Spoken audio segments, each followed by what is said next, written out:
سلام بچه، ما دوباره پیدام شد.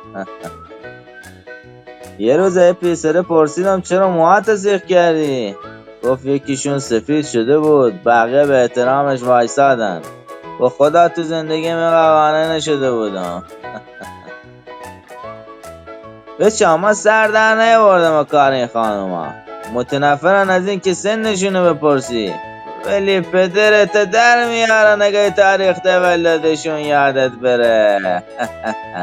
ویلا لیلی دوست دارم خیلی، ویلا لیلی دوست دارم خیلی. بچه اینجا را داشته باش. میدونی لوازم آرایشی چیه؟ ابزار پیچیده شعبه دوازیه که قابلیت تبدیل چرانگیز به فرانگیز داره.